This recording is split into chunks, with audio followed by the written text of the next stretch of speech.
Did you know that people have plastic in their brains? It's true.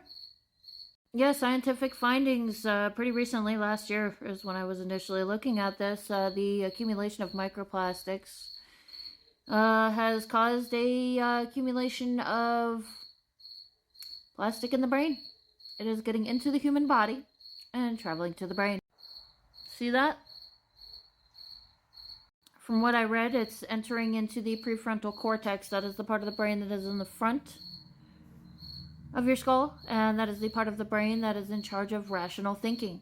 So when we need to make non-emotional decisions and use our rational brains and actually think about something and think before we open our mouths, etc., logical thinking processes, that's where the plastics are accumulating. Plastic is non-biodegradable, so when it's floating around in the ocean or getting kicked around down the street, what happens is it just turns into these little fibers. It just gets shredded up into itty-bitty microscopic pieces. Plastic is not electrically conducive. So if, like, for example, this is probably not a good example, but if somebody was getting electrocuted and you were trying to save them, this is something we talk about in construction, then you hand them something that's not electrically conducive. You know, you don't hand them a metal rod, piece of wood, piece of plastic to try and pull them off of a current if they're connected to an active line. Neurological activity is electric. When your brain is thinking, there's little electrical impulses happening. And plastic interrupts electricity.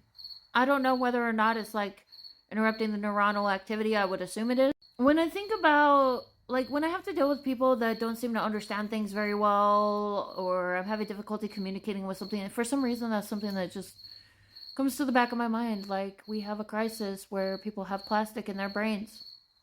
It's almost like having a disability. It's just one clear example of how not giving a crap about the environment or what we're doing and just being reckless human animals is causing some harm.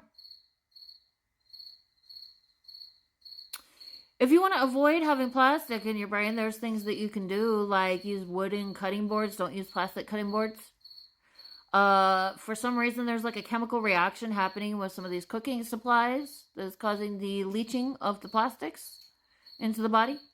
I don't know whether or not if you're drinking like things that come out of plastic containers or not. Like for me, I'm kind of worried too, like now about after hearing this is about like Ziploc bags. Like, do they clean the microplastics out of the bags after they manufacture them? I doubt it. I don't know. But yeah, there's some food for thought, you know. I mean, people might be not that smart or whatever, or frustrating to deal with. But that is something that's going on. Like, I try to remember that there's a portion of the population that could be literally mentally disabled due to a lack of oversight, a lack of government enforcement, a lack of, you know, the human species understanding what it was doing before. And they are victims of failed progress.